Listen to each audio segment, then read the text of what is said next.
Mas, Rodolfo, inicialmente, né, vamos desejar formalmente, então, boa noite, né, Boa a noite todo o a todos e nosso todas. auditório virtual, né, todos os colegas presentes, todos os amigos presentes, tanto da magistratura como da docência, né, os amigos também da advocacia, do Ministério Público, estudantes, enfim, todo o público, né, que está nos assistindo. E, mais uma vez, estamos aqui para traçar esse paralelo entre direito e cinema, né? Sim. Essas conexões possíveis e tentar extrair algumas reflexões para a nossa área, se possível. E dessa vez escolhemos o filme Rede de Ódio, né? Um filme forte, né? Um Muito. filme muito impactante, de muita qualidade e que eu tenho certeza nós temos, né, que vai proporcionar grandes reflexões, né, É. sobre a temática proposta. E dizer para o pessoal que aderiu ao Instagram recentemente, porque a gente já usava antes da pandemia, né, que essa é a nossa quarta live juntos, mas terceira dentro dessa linha dos filmes. E eu baixei todas essas lives anteriores lá no meu canal no YouTube. Então, convidar Isso. todos e todas que queiram também ver as nossas reflexões lá sobre o Poço e sobre o Coringa, estão lá, e foi muito legal. Eu confesso assim, sabe aquelas lives que eu estava falando com o pessoal da minha assessoria de comunicação, ela disse, você vai fazer live de novo com o doutor Guilherme? Eu adorei a live do Poço, não sei o quê, então eu digo, vai ver, o pessoal aparece aí de novo. Então, estamos aí e vamos bater um papo agora sobre um filme polonês. A bola tá tua. A bola é Vamos sua e lá. eu vou dando pitaco. Vamos lá. O Rede de Ódio, Rodolfo, ou The Hater, né, ou simplesmente Hater em polonês, é um filme, né, de 2020, disponível na plataforma Netflix há pouco tempo. E ele é um thriller dramático, dirigido pelo Ian Komasa e escrito pelo Mateusz Pachewski. Depois que eu aprendi a falar Wisikovski, eu já tenho domínio de qualquer sobrenome em polonês. Mas, enfim, de uma forma muito resumida, né, bastante resumida, na Polônia, um estudante de direito que foi expulso de uma faculdade por plágio passa a trabalhar numa agência que é justamente contratada pelas pessoas ou por empresas para destruir reputações na internet, né? Essa é a síntese mais concisa possível do filme. E é interessante para o nosso auditório saber que esse filme ele é muito bem contextualizado na atualidade da Polônia, Sim. né? Porque a Polônia atual ela é um governo que tem um discurso contrário aos imigrantes, né? Já teve um discurso contrário a homossexuais e também a grupos que defendem o direito das mulheres, Uhum. atualmente na Polônia, né? Isso É. é uma questão que eles passam atualmente. Uhum. E no contexto específico do filme, no contexto fictício do filme, ele se passa no período anterior às eleições para prefeito de Varsóvia, né? Isso. E em meio a protestos anti-imigração, né? Que é o tema central, inclusive, do próprio discurso dos candidatos. Sim. A segunda cena do filme, ela já indica a personagem Gabi, né, ou Gabi, É. presa no engarrafamento decorrente de um protesto que é realizado nas ruas pelos extremistas que Né? sustentam ali um slogan, uma bandeira, Europa branca ou nenhuma Europa, né? Exato. Então é nesse E é contexto. engraçado ela chamando, né, a referência digna dos comensais da morte, né? Isso. Porque, exatamente, porque foi justamente essa perspectiva que é interessante de que esse é um fenômeno que não ocorre naturalmente só na Polônia, a gente não vai fulanizar isso aqui no Sim, Brasil, mas a coisa sobre gabinete do ódio é algo que também não existe só no Brasil, mas também a gente tem do fenômeno desde Trump, né, da eleição, a utilização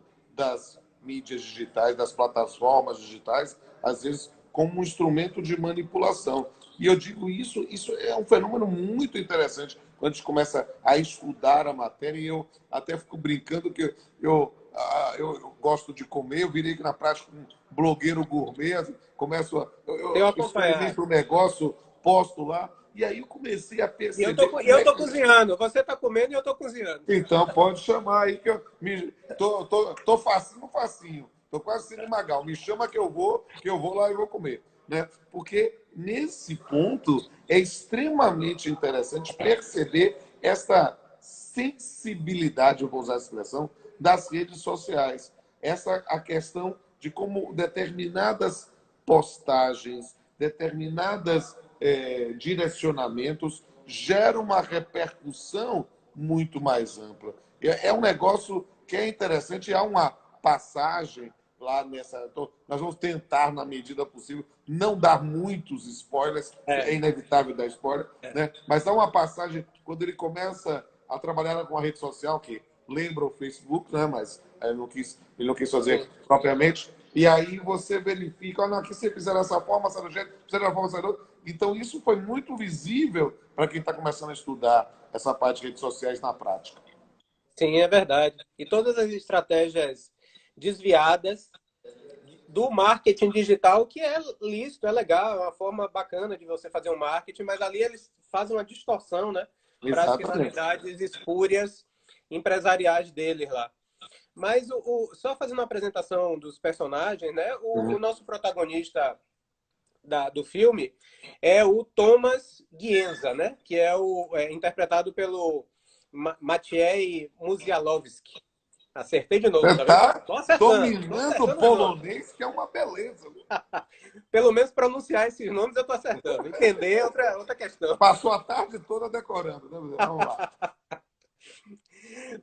Ele, como eu já disse, né, ele é um estudante de direito que é justamente expulso por plágio da faculdade. E é muito interessante que a primeira cena do filme já faz a gente perceber alguns traços fundamentais deste personagem, né?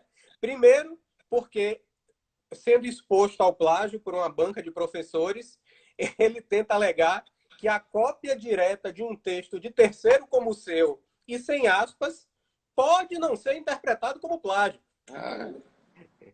Aí a professora diz, né? Não, isso aí não é questão de interpretação, é fato. Ocorreu um fato concreto, né? E por outro lado, também, e o ator é fantástico, né? Nas micro reações do Sim. rosto, do sorriso. É interessante como ele, a partir do momento que ele sente que está perdendo, ele começa a simular um choro, implorando para que seja revista a decisão. E a partir do momento que a decisão é mantida, aí a afeição dele passa imediatamente dessa postura do choro para um semblante tranquilo. Eu confesso que eu me lembrei de Coringa nessa hora, cara. Assim, né? Na Muito. interpretação do Joaquim Fênix. Fiquei Sim. assim, gente, que talento esse menino novo. E olhando assim, olha que coisa fantástica. E o que eu vou dar um spoiler, né? Aí depois, quando ele vai ser expulso, aí ele muda a feição e diz assim, não, mas então a senhora pode me dar um autógrafo?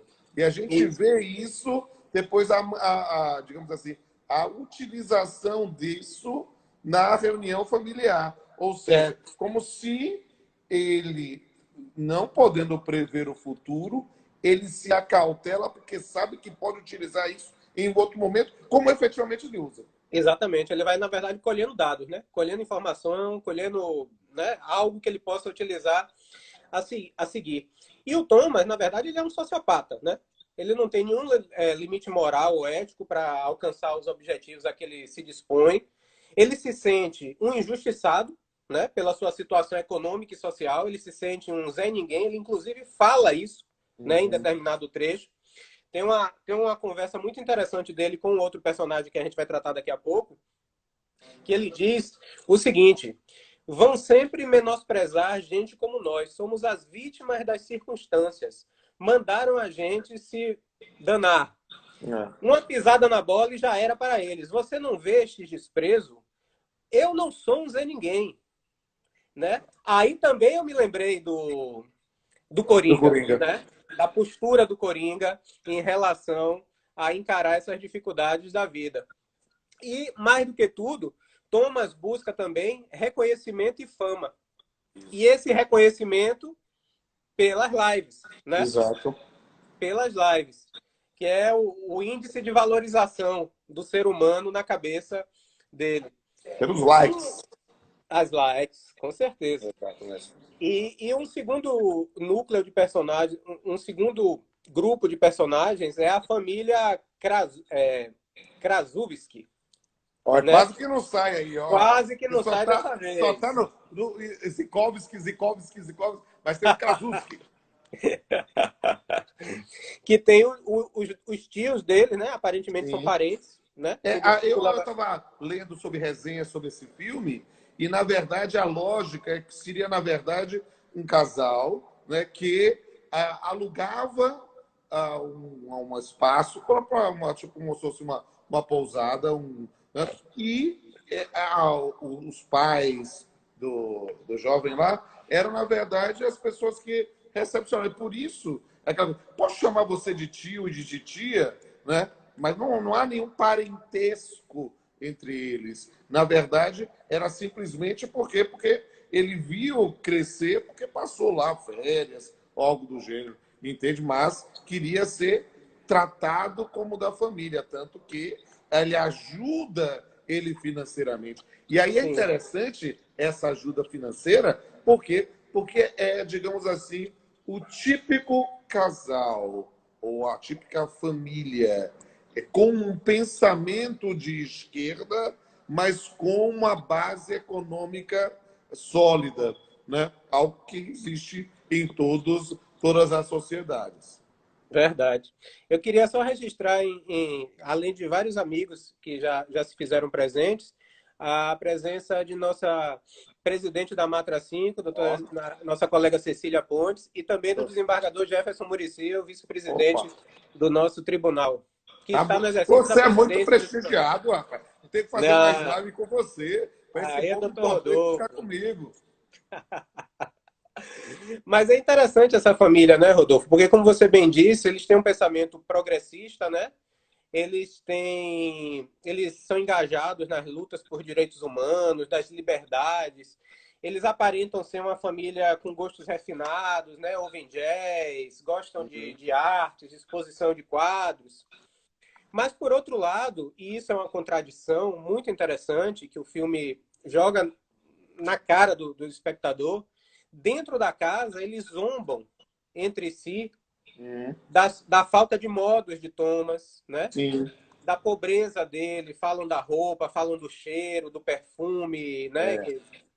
Então, isso é muito interessante, como eles dão esse equilíbrio. E aí eu né? tenho que dar um spoiler, porque foi uma coisa que eu entendi conversando com o Ludwig. Tem um recurso cênico, um recurso técnico que o diretor utilizou, que é muito interessante, né? Em que há uma cena, estou dando spoiler, em que o Thomas ele deixa lá o celular dele gravando uma conversa. E aí o diretor faz uma inversão temporal, né? Você já está vendo o que vai acontecendo posteriormente, mas voltando, e a gente fica, como é que aconteceu isso duas vezes? E isso ocorre 2 ou 3 vezes no filme. Foi muito interessante isso, né? Como recurso cênico, né? Para a gente sair de uma sequência linear da Sim. Sim, André está até lembrando aqui que, nesse aspecto, ele lembra o filme Parasita. O Parasita, às vezes, usa alguns recursos desse, né?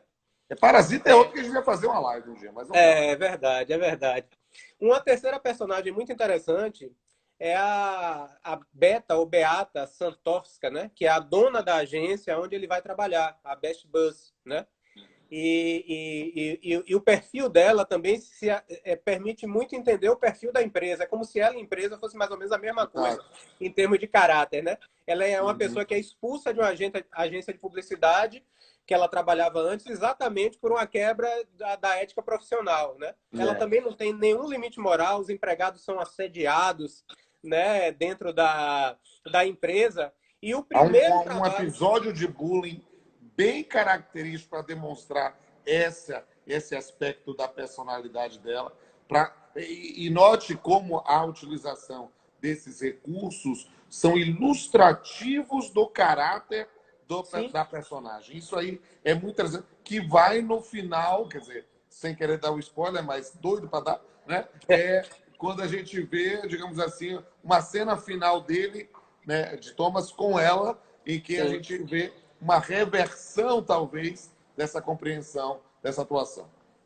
Nossa desembargadora Léa Nunes aqui também presente. Um beijo para ela. Um grande abraço. E o primeiro trabalho... Eu sou mais de beijo do que de abraço, né? Você manda abraço, eu mando beijo, mas tudo bem. Vamos lá. Beijos, então, beijos e abraços, conforme o caso.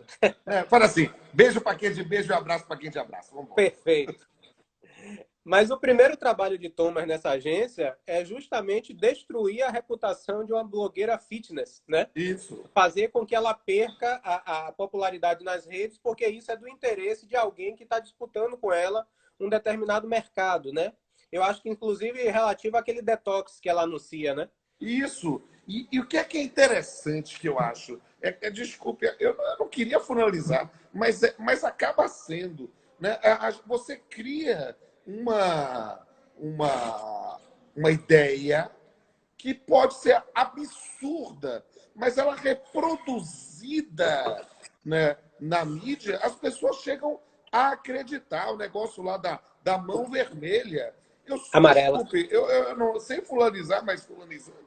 Eu só lembrava do kit gay, sabe?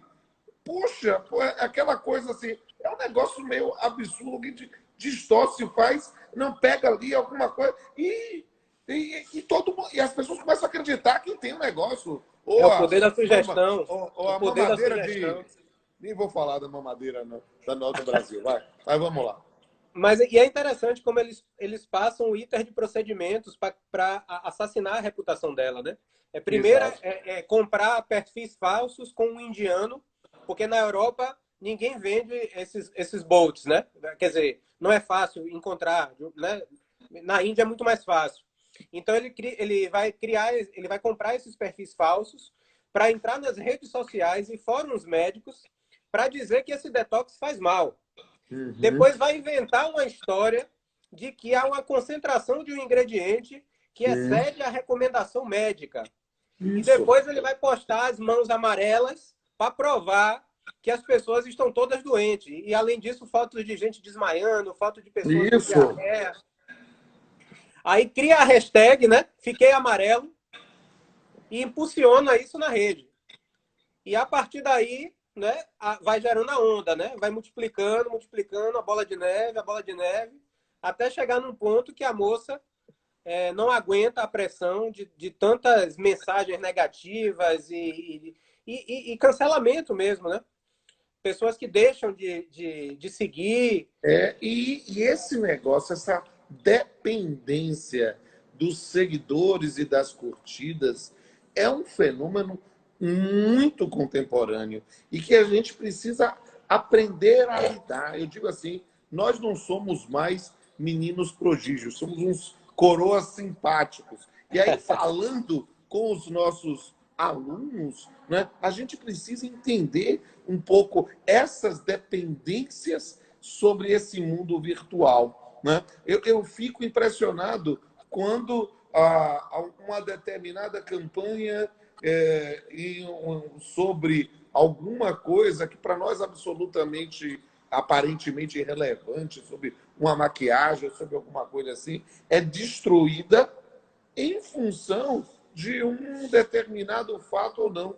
O quanto isso, digamos assim, criou na sociedade contemporânea, e aí falando, tantos colegas aqui, juízes, juízas, advogados, advogadas, professores, professoras, fazendo esse registro aqui, né? Como até novas profissões, novas atividades vão surgir sobre esse ponto. O pessoal de assessoria de comunicação tem que aprender a responder rápido questões para não se tornarem viralizadas, né? Exatamente. Eu digo assim, comecei a estudar, eu gosto dessa coisa, até por causa da comunicação, e eu fico assim, descobrindo pessoas que compram seguidores. Esse fenômeno que aparece no filme, É um fenômeno que existe. Quando eu vejo alguém que estava com, sei lá, 1.000, 2.000, 5.000, depois com Aí 100.000 bomba. seguidores, eu paro assim. Aí, no passado, era muito mais fácil, sabia? E eu estou dizendo assim, Thiago, eu descobri logo quem comprava seguidor, que eu entrava lá no número de seguidores, aí começava a aparecer um monte de nome japonês, coreano, não sei o quê. Exato assim. MYYRTL. Mas aí o que acontece? Como toda fraude se sofistica e não há limites para a criatividade humana, de repente os fakes começaram a ser vendidos, né, por Larga fortuna. escala. Não, não na larga escala, inclusive, que aí não dá para identificar rápido se é fake. Só identifica se você entra no perfil. E ainda tem mais. Tem a gangues que se apoderam de perfis. O nosso amigo Fred G, professor Sim, sim, conhecidíssimo, sim. foi hackeado 2 vezes. E aí, por quê? Porque o indivíduo queria utilizar o meio para poder reproduzir. E, lógico, uma pessoa que já tem muitos seguidores, né, acaba sendo parecendo como se fosse crível, mesmo estando sendo controlada por terceiros. É um negócio interessantíssimo. Muito complicado isso, muito complicado. Queria fazer outro registro, Rodolfo. Hã? Nosso confrade Ricardo Guimarães está presente Ó, aqui gente também. muito boa. Eu O acho que eu vi o doutor Antônio Carlos Aguiar também aqui para falar dos foi, confrades. não foi? E Pronto. deixa eu fazer um abraço aqui, que eu ainda não conheço pessoalmente, mas a doutora Cláudia Zanotti está colocando aqui, que é Isso. exatamente, quer dizer, tem empresas que, teoricamente, vendem seguidores por nacionalidade.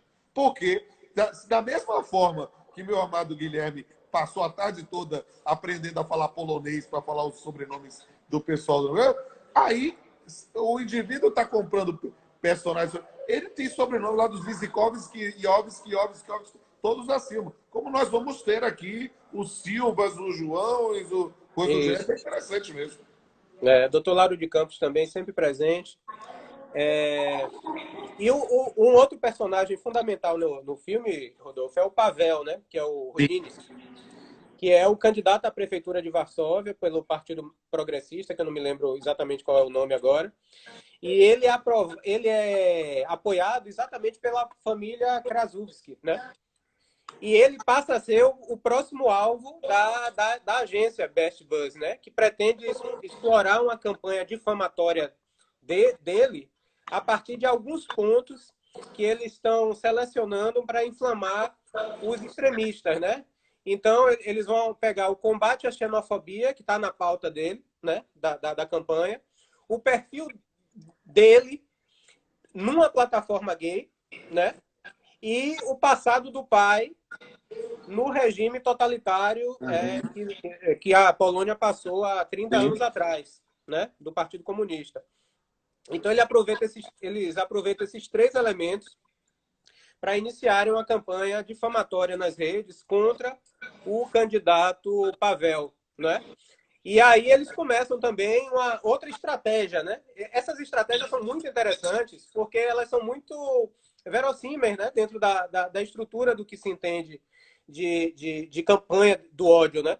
Então primeiro eles colocam grampos no comitê de campanha, né? Sim. Depois eles compram dezenas de perfis falsos com o mesmo indiano, né? De preferência de jovens, com a foto de jovens entre 20 e 25 anos, no Facebook e no Twitter, porque o WhatsApp lá não é tão famoso, né? Só fazer uma coisa aqui, para fazer um laboratório. Meus amados e minhas amadas que estão assistindo, querem fazer um laboratório neste momento sobre essa questão do algoritmo? Eu aprendi recentemente. Você que está nos assistindo, tiver um mínimo de habilidade aí no Instagram, clica no coraçãozinho, clica vários coraçõezinhos. Você vai ver que essa live vai ficar disponível e vai aparecer lá naquelas opções com muito mais precisão, em vez de aparecer lá no fundo. Clique nos coraçõezinhos assim. Eu aprendi que muda o algoritmo. Outra coisa que eu descobri, quando você faz uma postagem, vou dizer, vou ensinar o pessoal lá da Matra a fazer. Quer fazer uma divulgação da live? Ó, quer fazer uma divulgação de um evento da Matra? Na hora que for postar, avisa para os amigos e diz assim, ó, gente, vai lá na Matra E não é só curtir, não. Comente. Se você... Não precisa seguir o perfil, mas se comenta o perfil, né? O perfil, mesmo não sendo seguidor, muda o algoritmo e Ativa o algoritmo, mais né? pessoas recebem. É muito interessante isso, né? O pessoal diz que eu não virei mais, não sou mais rei das lives, não, virei papa das lives, né? Porque rei tem vários. É o homem que Clique tem o conhecimento do aí pra você Instagram e ver das redes aqui. sociais. Aí a live tá com a pessoa certa. É. São criados também memes, né, com o Rudinick. E principalmente é criada uma fanpage Stop Islamização, né, para mobilizar inicialmente os extremistas e depois os usuários, né, entre aspas, normais, com o lema Polônia para os brancos. Agora com a ressalva, sem exageros, porque senão o Facebook bloqueia. Isso. Então tem que passar como se fosse algo natural, né? Que é a própria sociedade que está promovendo tudo aquilo. Porque se exagerar muito, aí o algoritmo do Facebook pega, né? Então todas essas cautelas são feitas e é efetivamente iniciada uma campanha de difamação virtual, né? Aí Aqui eles a minha pegam amiga imagens. Kátia Sampaio está complementando a informação, é justamente isso. Por quê? Porque não adianta simplesmente botar curtir, não adianta. Não vai ter visibilidade. Porque o curtir, o cara pode curtir em série. Não. É o comentar, porque quando comenta, você passa mais do que 2 segundos olhando. E aí gera uma mudança no algoritmo. Um negócio interessante, rapaz. Eu estou aprendendo. É divertido isso. Ó, gente, pode continuar nos coraçõezinhos, gente. Você vai ver quando Guilherme encerrar, ele vai ver a quantidade de visualizações. Porque, inclusive, entra mais rápido na sequência. Um negócio interessante. Daqui a pouco eu vou mandar os coraçõezinhos também. Tem esse negócio aqui dessa setinha que parece uma pipa, que você encaminha ao vivo para as pessoas. É muito interessante. Olha, É legal. estamos cheios de argumentos, estamos cheios de ferramentas agora. Estou aprendendo, rapaz. Eu estou me divertindo com isso. E o último personagem que eu queria destacar, né, antes da gente começar a nossa temática, né, de discussão, é o Guzek, né, que é o agente perdido, né, que a Beata diz ao Thomas, olha, você está se arriscando muito, se expondo, você precisa de alguém que faça o serviço por você, né, e ele não pode te conhecer, né, é alguém que você para quem você vai vender as suas informações, você não vai dizer com quem é, você vai trabalhar com ele, você vai manipular ele, você vai provocá-lo dentro de limites de segurança, e caso a operação dê errado, ele é descartado, e seu nome não está comprometido, né? Então, onde é que ele vai buscar um tipo desse? Numa escola de tiro.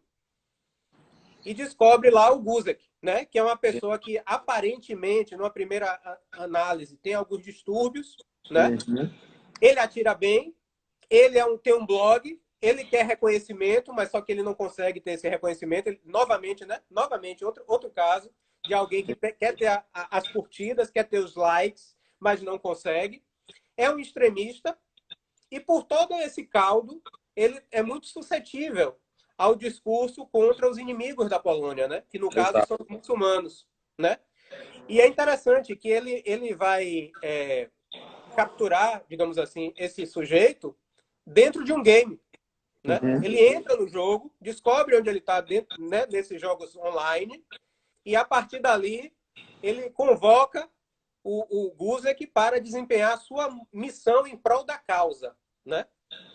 Isso é interessante, essa parte de contactar a pessoa dentro de game, porque a gente pega aí várias teorias conspiratórias nesse bolo. Para quem curte metal dos anos 70, que nem a gente ficava sempre dizendo lá das mensagens satânicas nos LPs do Led Zeppelin, alguma coisa assim. Mas perceba que quando alguém fala sobre uma mensagem, estou ouvindo vozes, a gente já pensa logo numa alguma patologia de natureza psiquiátrica, mas, na verdade, esse tipo de comunicação pode existir, né? Pode existir e dentro de jogos online. Isso é algo que é interessante. Por quê? Porque aí eu estou pensando em você, como pais também de adolescentes que acessam jogos online e a gente sabe que lá que segurança nossos filhos e filhas têm nesse mundo, não é mesmo? Inclusive pelo risco da pedofilia, né? Isso, Fora porque há nesse dessa ponto questão. formas de aproximação, formas de contato, e cria-se a camaradagem e, digamos assim, a cumplicidade dos brothers in arms, né? Dos parceiros de luta, dos companheiros Exatamente. de jogos. Exatamente, perfeito. E aí ele é convocado, né? Para desempenhar missões por essa figura que ele não sabe quem é, que ele só vê aquele desenho ali nos jogos, mas ele se sente sensibilizado por isso, né? E ele está ali disposto a tudo, né? Desde tumultuar uma coletiva de imprensa Uhum. até promover um atentado, Isso, efetivamente, né? Tudo contra os inimigos da Polônia, que exato. eles supõem que sejam os muçulmanos, né? E tanto que é interessante que logo depois que ele aceita, né, aparece um vídeo dele no blog todo feliz porque o Stop Islamização passou a seguir ele, né? Uhum. Que é um grande feito para ele, né? A Exato. consagração dele, ele era um Zé Ninguém, né? Aproveitando as palavras do outro, era um Zé Ninguém e de repente a grande fanpage da vida dele está seguindo ele. Que maravilha, que coisa, né? Fantástica. E aí ele é capturado. Ele é capturado pelo esquema da agência e começa a trabalhar para ele sem nem saber que está dentro dessa sistemática. Pois Uhum. é, Rodolfo. Então, mais ou menos, esse aí é o quadro dos personagens e da história em si, né? Que o filme traz para a gente. E ele permite algumas reflexões muito interessantes, Sim, né? verdade. A primeira dessas reflexões é em torno da democracia nessa Sim. atualidade do cancelamento, né? Como as relações democráticas podem sobreviver dentro de uma perspectiva de alguém ser simplesmente calado, né? Nas redes sociais. Tudo bem, existe o cancelamento porque alguém manifesta um discurso claro ou uma ação intolerável, defendendo o racismo, defendendo a misoginia, defendendo a homofobia. Existe isso, lógico. Mas também esse cancelamento pode se dar por outras razões, né? Pela má fé, Uhum. né? Como é o caso do filme, né? Por um erro razoável de interpretação de uma fala ou de um gesto, pode acontecer também, né? Sim. Alguém se equivocou. Ou então, e aí é muito grave também, pela simples divergência de opinião. Eu não concordo com você. Você me deu a sua opinião de forma respeitosa. Eu não concordo. Então eu vou começar agora um movimento para calar você e te anular dentro das redes sociais. Isso não é cabível. Isso não é cabível, né? Então tudo isso bota em xeque, me parece, dentro desses novos parâmetros da democracia pelas redes sociais, né, dessa manifestação, dessa interconexão, dessas possibilidades comunicativas, tudo isso bota em xeque a própria essência da democracia no que tange à liberdade de expressão, não é? Ao debate rico de opiniões contrárias, de o embate mesmo de ideias, né, que servem para a gente E, crescer como sociedade, né? e, sinceramente, a gente tem que ficar com a sensação de estupefação, né, na compreensão de que a nossa concepção democrática ainda não está pronto para, vamos dizer assim, essa cybercidadania, né? É preciso compreender que nós estamos ainda nos valendo, e os valores são os mesmos, mas nos valendo de institutos de um passado analógico em um mundo digital. Então, a compreensão dos novos problemas para o exercício da democracia, né, vai ser, sem sombra de dúvida, um dos grandes desafios da contemporaneidade. Por quê? Porque o indivíduo, nesse momento, vamos pensar na coisa mais simples, a gente faz petições online, a gente faz participação no processo legislativo, mas se o indivíduo consegue criar fakes, consegue criar fake news, consegue criar perfis falsos, consegue manipular isso, é algo que a quantidade de manifestações ou a quantidade de likes ou seguidores não quer dizer efetivamente uma legitimidade.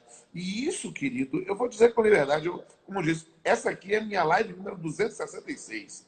E eu achei que era uma forma de servir a comunidade jurídica, estando aqui, me colocando à disposição para debater. Claro que muitas são discussões inteiramente dogmáticas. Com você tem discussões que vai trabalhar o artístico, o jurídico e o crítico em especial. Por quê? Porque, meu amigo, eu vejo com essas características de insuflar. Às vezes você tem pessoas que não têm efetivo engajamento. Essa é uma reflexão interessante, que o que nós falávamos no campo da legitimação democrática, no campo virtual, é do engajamento Sim. nas redes para poder verificar se o indivíduo tem efetivamente algum respaldo.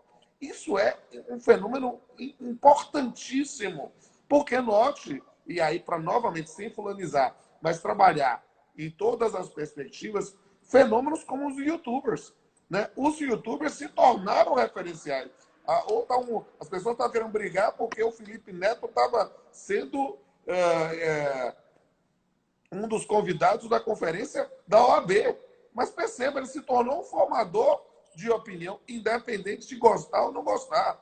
Então, a gente Exatamente. fica dentro dessa linha, a repercussão que o especial do Porta dos Fundos, goste-se ou não goste-se, repudie-se ou aplauda-se, gerou. Ou seja, nós fazemos campanhas justamente para conseguir engajamento para questões que estão não no mundo real, mas no mundo puramente virtual.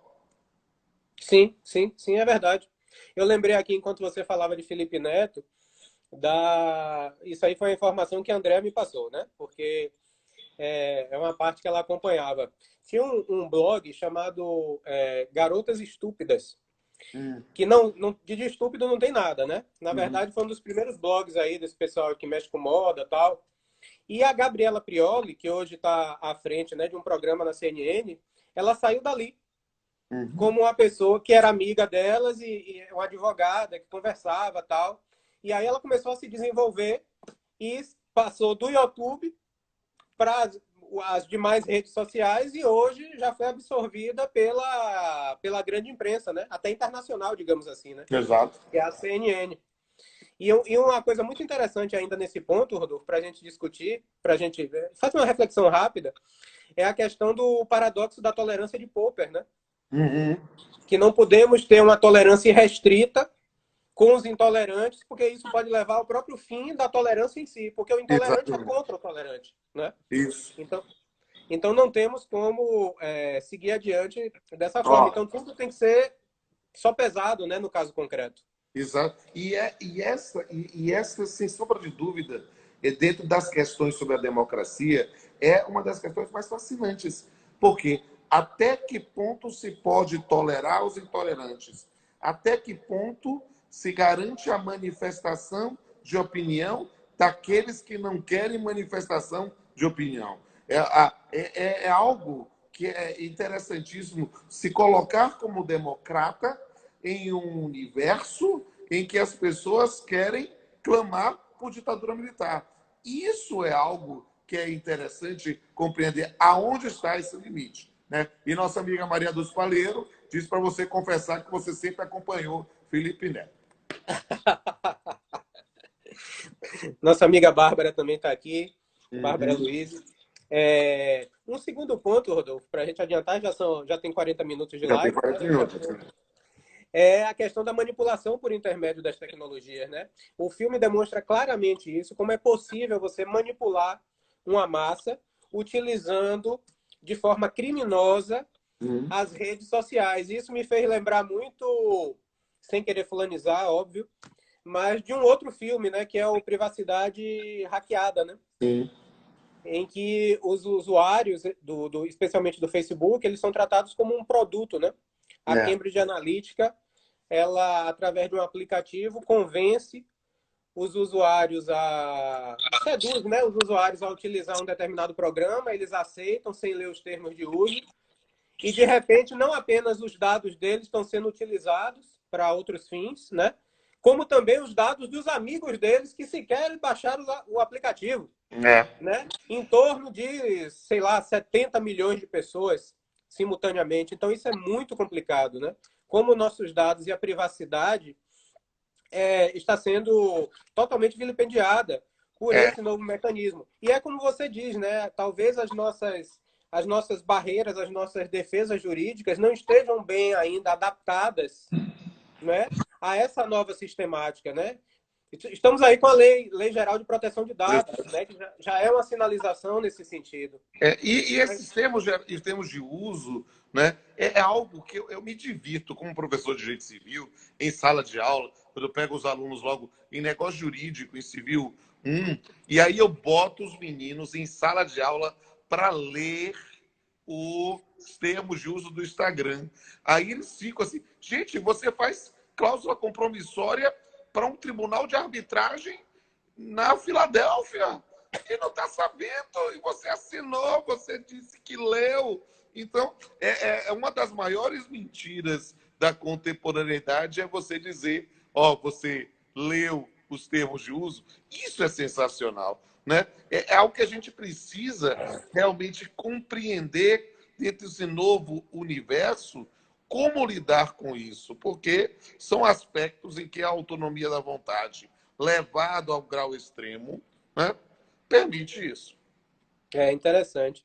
Um outro detalhe interessante, Rodolfo, que era até um dado que eu estava levantando esses dias aí, até em função dessa live, né, claro. Eu vi uma pesquisa publicada na BBC, a notícia, né, na verdade é da BBC de 2018, né? Teve uma pesquisa na USP e eles identificaram que os grupos de família são o principal vetor de notícias falsas no WhatsApp. A gente brinca dizendo as tias do Zap. As tias do Zap são justamente as maiores disseminadoras de fake news. Por quê? Porque é por boa fé. Elas acreditam que estão prestando um grande serviço e nós recebemos uma quantidade enorme. E quando a gente diz lá, gente, minha tia, a senhora chegou a ver, ela se ofende. Porque, doutora, a senhora não está percebendo que a senhora está disseminando fake news, porque é algo complicado na contemporaneidade. E esse choque cultural, né, pensando nos idosos, pensando naqueles que tiveram. E note como nesse período da pandemia, Guilherme, a gente tem que falar que nós fomos introjetados em um mundo digital, pessoas que não tinham a menor vontade de acessar um Instagram, um Facebook ou coisa do gênero. E, de repente, nós passamos a ter que fazer isso o tempo todo e a gente, exatamente, de repente, começa a fazer um mau uso. Por quê? Porque não está acostumado com isso, né? Teve uma pesquisa do Senado também que apontou, isso é de dezembro de 2019, ou seja, tem menos de um ano, né? Dezembro de 2019. Apontou que 79% da população usa o WhatsApp como uma fonte de informação mais importante. Mas sem sombra de dúvida. Isso acontece na sala de aula hoje, cara. Eles têm um grande oráculo dos Delfos, que é o Google, e eles recebem informação, e nesse período de aulas online ou aulas telepresenciais, os nossos filhos estão acessando tudo pelo WhatsApp mesmo, né? E nós, professores, temos que, às vezes, rebolar para poder utilizar uma linguagem que seja tão atrativa quanto o WhatsApp para poder fazer com que eles entendam a nossa mensagem. E ainda tem um detalhe, a maioria dos planos de telefonia móvel trazem o WhatsApp ilimitado, né? Então, mesmo que a pessoa tenha um plano mais modesto, a franquia vai acabar, mas o WhatsApp vai continuar. E qual é o grande problema disso? É que quando você recebe uma notícia pelo WhatsApp e você não tem mais como checar, o que tiver escrito ali no WhatsApp vai ser a verdade. É verdade. Talvez até o título. Você não tenha nem como acessar a íntegra de uma notícia e você só Vamos vai ler fazer um exercício. um exercício com todo mundo que está assistindo aqui. Vocês se lembram da última vez, se aconteceu alguma vez, em que houve um desmentido de alguma informação e as pessoas pediram desculpas? Por quê? Porque a gente está no mundo imediato.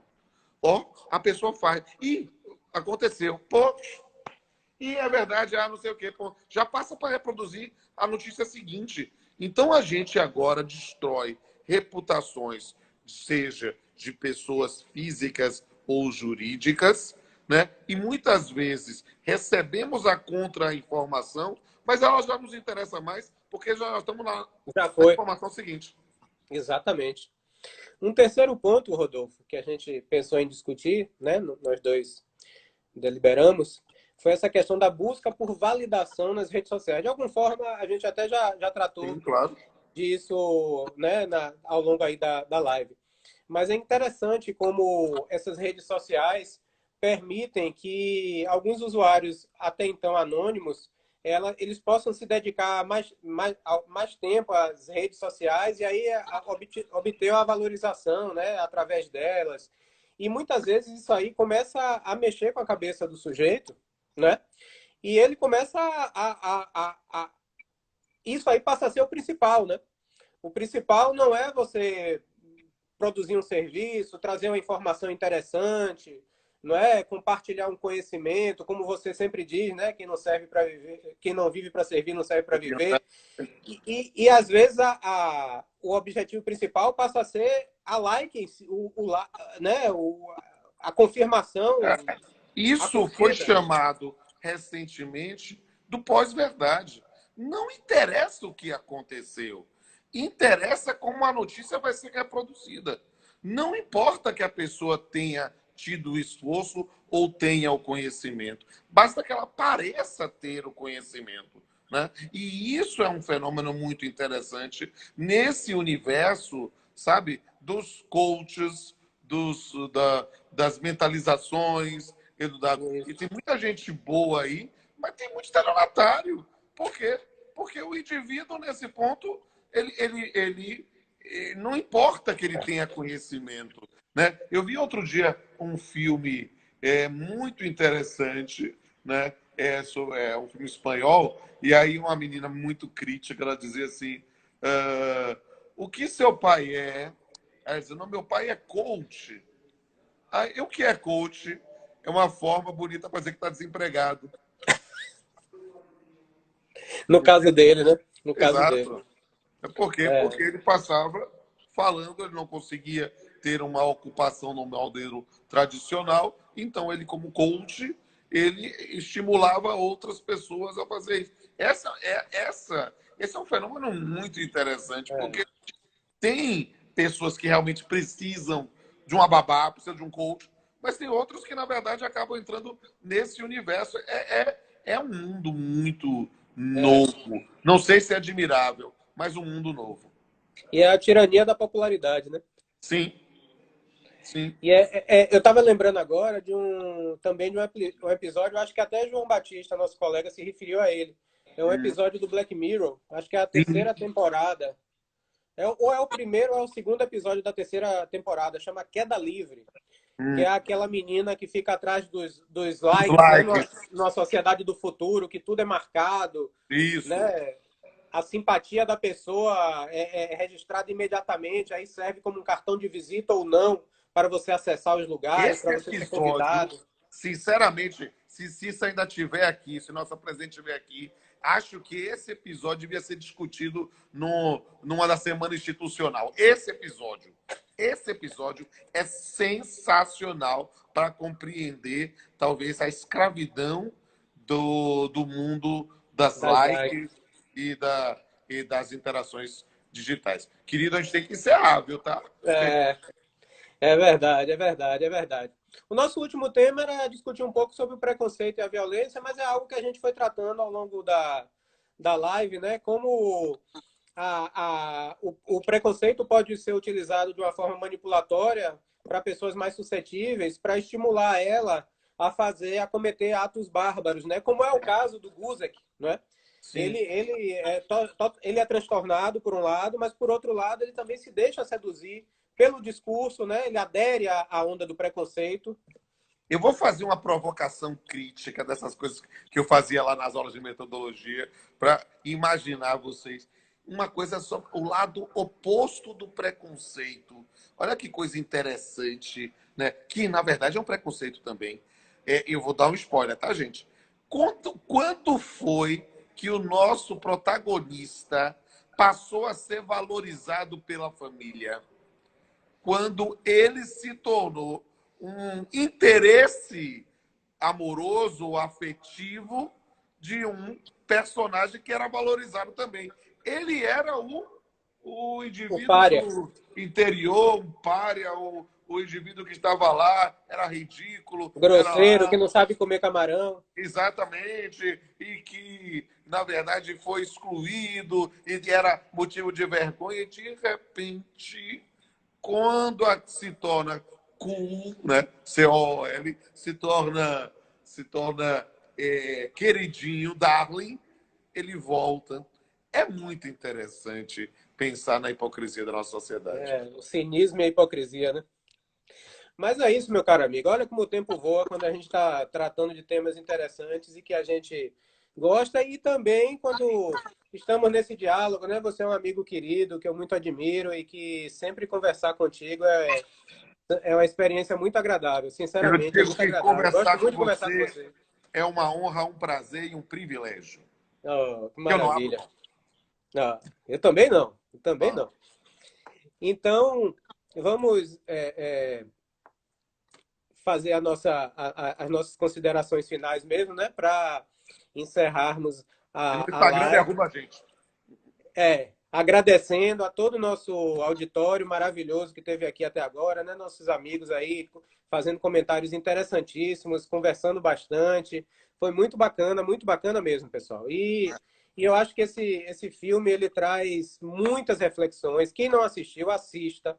É um filme fantástico. Eu Eu tenho acho também. certeza que todo mundo vai sair muito maior, muito mais enriquecido a partir dessa percepção. E depois ver de novo a live. Assiste de novo a live. Exatamente. Eu acho que vale a pena. Se você não assistiu ainda o filme, quando terminar aqui, vá ver o filme hoje ou amanhã. Aí você revê a live. Vou deixar, o Guilherme vai deixar disponível aqui no feed. Eu vou baixar lá no meu canal do YouTube. E vai ser muito interessante. E acho que a gente pode, encerrando essa trilogia de O Poço, Coringa e Rede de Ódio, o nome do filme é Rede de Ódio, né? A gente pode até projetar, talvez, uma nova trilogia com Parasita, com Privacidade Hackeada, entre outros filmes. Eu quero. Aí, ó, o filme que o pessoal tá chegando, o pessoal que entrou agora é Rede de Ódio. Estamos encerrando aqui a live.